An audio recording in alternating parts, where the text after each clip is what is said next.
بسم الله والصلاة والسلام على رسول الله. تعالوا كده النهاردة نجيب شوية دقيق وخميرة ونعمل معجنات ما عملناش من زمان. نقول بسم الله ونبدأ. معانا معلقة خميرة ومعلقتين سكر ونص كوباية مية دافية. هنحطهم كده مع بعض ونركنهم على جنب عقبال ما الخميرة تتفاعل علشان نشوف هي كويسة هتنفع للشغل ولا لا. نجربها برضو قبل ما نحطها على الدقيق ونبوظ كل المكونات، فنجربها الاول بره وبعد كده نشتغل بيها. وعندنا هنا الدقيق، حطي بقى الكميه اللي انت محتاجاها، يعني على حسب افراد عيلتك، على حسب الحاجه اللي انت عايزه تعمليها الكميه دي ترجع لك. انا حطيت هنا حوالي 4 كوبايات ونص.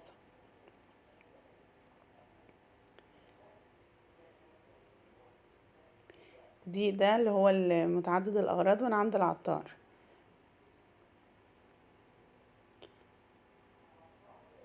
عندنا ما شاء الله الخميره تفاعلت وطلعت كويسه، هنشتغل بيها. مع محطوط معاها السكر، مش هنحط سكر، هنحط ايه يعني ايه ربع معلقه بيكنج باودر ونص معلقه ملح، ونحط حوالي 3 كوبايات زيت ومعاهم معلقه 3 معالق زيت ومعاهم معلقه سمنه انا مسيحه. يبقى العجينه دي حطينا فيها معلقه خميره، معلقتين سكر، ربع معلقه بيكنج باودر، 3 معالق زيت ومعلقه سمنه علشان تبقى غنيه كده وحلوه. طبعا نص معلقه ملح، ومعانا ميه دافيه للعجن. هنعجنها بقى مع بعضها. كانت بصراحه قطنيه وجميله جدا، وانا مسخنه الفرن قبليها وطفياه. بشغله واطفيه لان طبعا احنا في الشتاء زي ما انتوا عارفين والعجينه محتاجه تختمر شويه في مكان دافي، فبسخن الفرن واطفيه وبعد كده ادخل فيه العجينه. هنا ما شاء الله بقت جميله.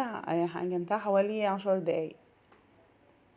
احط على وشها بقى شويه زيت كده، واحط عليها فوطه او كيس بلاستيك متوفر عندك، وادخلها بقى الفرن اللي انا طفياه، واسيبها حوالي نص ساعه تخمر. مش هتاخد وقت كبير لان الفرن كان دافي. لفها كده وادخلها الفرن. وعندنا هنا بقى الحشوة اللي احنا هنحطها. حط اي حشوة تعجبك. عندنا هنا فلفل وزيتون، وعندنا قطع لانشون وميكس جبن. والعجينة ما شاء الله اختمرت وبقت جميلة جدا وقطنية حلوة قوي. هنقطعها بقى كور صغيرة كده، شوية دقيق ونحط عليهم الكور دي.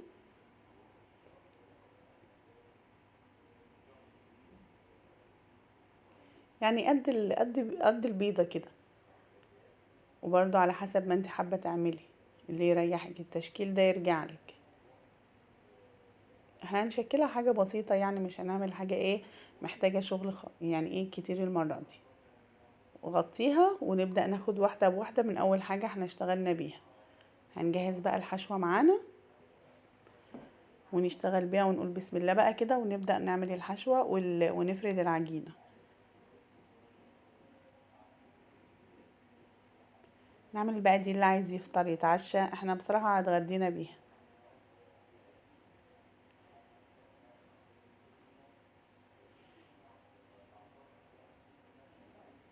ما شاء الله كانت بتتفرد بسرعة واخدة راحتها ومخدومة.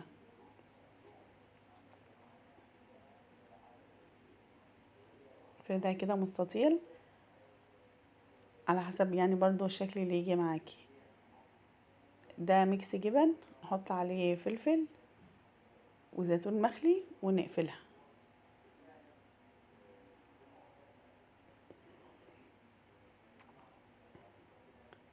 عندي هنا الصينية اللي انا هدخلها الفرن، احط فيها تحت شوية زيت. لو عندك ورق زبدة حطي ورق زبدة، بس انا مفيش عندي فهحط زيت شوية صغيرة يعني مش كتير. وهنرص بقى فيهم العجينة ولسه هنخمرها تاني. احنا خمرناها اول مرة وبعدين شكلناها وسيبناها تخمر 10 دقايق، وبعد كده هنحط فيها، نشكلها طبعا ونحط فيها الخلطة، وبعد كده نحطها تاني شوية عقبال ما تخمر تاني حوالي ربع ساعة. ده بقى بيديها قوام هش جدا وتبقى عاملة زي القطن، وهنشوفها دلوقتي مع بعض.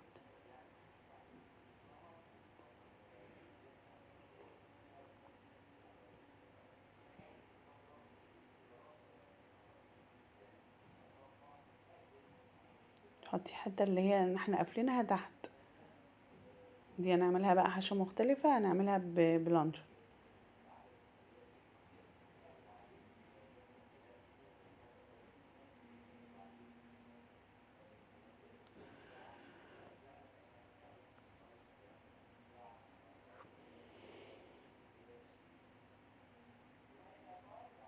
نحط دي قطع لانشون كده مقطعينها، واحط فلفل وزيتون برضو.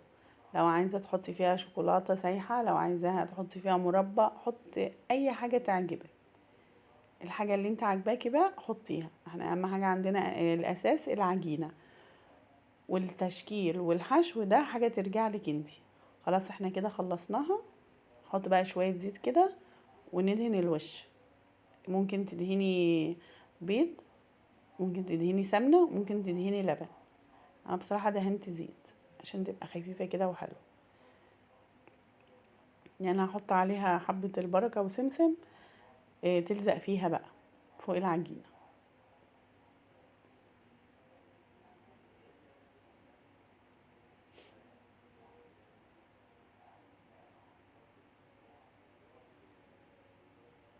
واغطيها واسيبها تخمر بقى قبل ما ادخلها الفرن. دي اخر مرة اخمرها فيها، اخمرها وبعد كده ادخلها الفرن. عندنا بقى هنا الصينية دي هنعمل بيها حاجة مختلفة. مش هحط زيت، هحط على وشها دي جبنة كريمي. دي بقى هتعمل بقى بجبنة كريمي وميكس جبن، هتبقى ايه عظمة. دي بقى دلع متدلعة، مش المدلعة الحلويات، لا المدلعة في الحوادق. افردها كده على وشها. بعد كده احط باقي الجبن على الوش. انا بصراحة كنت عايزة ادخلها الفرن، يعني انا يا الحالة جت لي كده قلت ادخلها الفرن وبعدين اخرجها احط عليها ميكس الجبن ده، وبعدين قررت يعني ان انا ادخلها الفرن واولع عليها الفرن من تحت بس مش هولع الشواية. اما انا ساعات باخد كده قرارات مش عارفة، على حسب بقى. اللي خمرت دي هدخلها الفرن، ودي هغطيها واسيبها تخمر عقبال ما التانية تخرج من الفرن. الله، شايفين الجمال والحلاوة؟ بصي كده، بصي بصي طرية ازاي. هحط عليها بقى شوية مية كده صغيرين على الوش، واغطيها واسيبها حوالي دقيقتين 3، وتشوفي بقى الطراوة بتاعتها تبقى عاملة ازاي.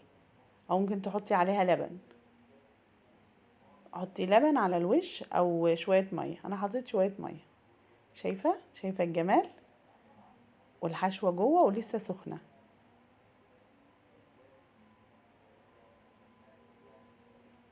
والله شكلها جميل وطعمها كان تحفة.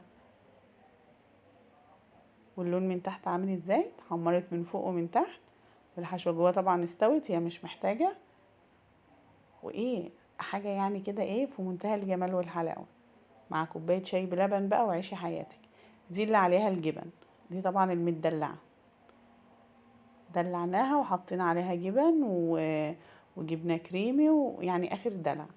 بس طبعا إيه انت انا هوريها لك بس وهي سخنة، ما تعمليش فيها اي حاجة غير لما تبرد علشان ما تتبهدلش منك. بس انا هوريها لك من تحت ما شاء الله، شايفة لونها عامل ازاي، ومن فوق جميلة جدا. طبعا لو عجبكم الفيديو ما تنسوش تعملوا لنا اشتراك ولايك، تقولي ايه رأيكم بقى في الحاجات الحلوة دي.